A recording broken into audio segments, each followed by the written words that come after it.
ท่านนางปานิยาทอตู้รองประธานประเทศนำพาคณะผู้แทนลาวเข้าร่วมกองประชุมผู้นำโลกว่าด้วยแม่หญิงภายใต้หัวข้อคู่ร่วมชะตากรรมการเสริมขยายขบวนการแห่งการพัฒนาของแม่หญิงอย่างรอบด้านที่สาธารณรัฐประชาชนจีน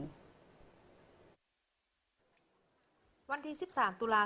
2025 ที่เบยจิง สาธารณรัฐประชาชนจีน ท่านนางปานิยาโทตู้รองประธานประเทศ ได้นำพาคณะผู้แทนลาว เข้าร่วมกองประชุมผู้นำโลกว่าด้วยแม่หญิง ภายใต้หัวข้อ คู่ร่วมชะตากรรม เสริมขยายขบวนการแห่งการพัฒนาแม่หญิงอย่างรอบด้าน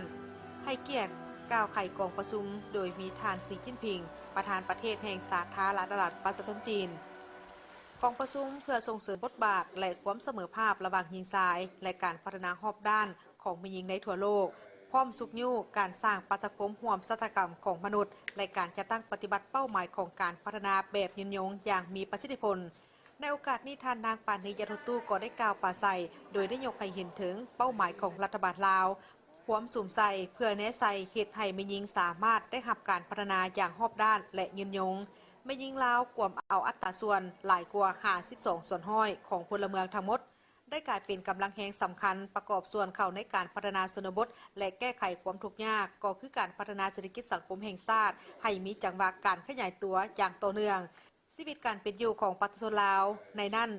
แม่หญิงซึ่งเป็นแม่เป็นเมียได้เป็นเสาค้ำที่สำคัญในครอบครัวก่อนนับได้รับการยกสูงดีขึ้นนอกจากนั้นรัฐบาลสาธารณรัฐประชาธิปไตยประชาชนลาวได้เพิ่มทวีการพัวพันหัวมือญาติแยงการสนับสนุนและการช่วยเหลือจากบรรดาประเทศเพื่อนมิตรและองค์การจัดตั้งสากลเพื่อสนับสนุนแผนนโยบายการพัฒนาแม่หญิงอย่างรอบด้านนับแต่ศูนย์กลางฮอดท้องถิ่น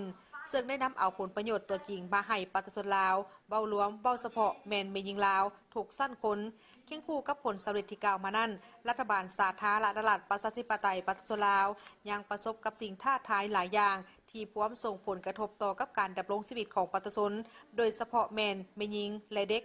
เช่นความทุกข์ยากปัญหาสุขภาพการส่งเสริมการศึกษาอย่างทั่วถึงการเข้าถึงแหล่งข้อมูลข่าวสารการเข้าถึงแหล่งทุนการนำใช้ความรุนแรงในครอบครัวปัญหาการฆ่ามนุษย์รวมถึงผลกระทบจากระเบิดที่บ่ทันแตกที่ยังตกค้างแต่ปางสงครามยังสืบต่อทำลายชีวิตและสร้างความพิการให้แก่ประชาชนลาวอย่างต่อเนื่องและอื่นๆฉะนั้นเพื่อสืบต่อความมุ่งมั่นของรัฐบาลและเพื่อนับเอาทิศทางในกองประชุมครั้งนี้ไปเสริมสานเข้าในแผนพัฒนาเศรษฐกิจสังคมแห่งชาติในระยะ5 ปีต่อหน้ารัฐบาลลาวจะสุ่มใส่ปลุกระดมทั่วปวงชนลาวเข้าร่วมในการแก้ไขสิ่งท้าทายดังกล่าวเพื่อปกป้องสิทธิและผลประโยชน์อันชอบธรรมของแม่หญิงและเด็กส่งเสริมความก้าวหน้าของแม่หญิงความเสมอภาพหญิงชายให้ทั่วถึงและมีประสิทธิผลโดยปฏิบัติกลไกร่วมมือกับบรรดาประเทศเพื่อนมิตรและองค์การจัดตั้งสากลอย่างใกล้ชิดในโอกาสนี้ต่างนายแก่รัฐบาลและประชาชนลาวขอแสดงความขอบใจมายังรัฐบาลสาธารณรัฐประชาชนจีน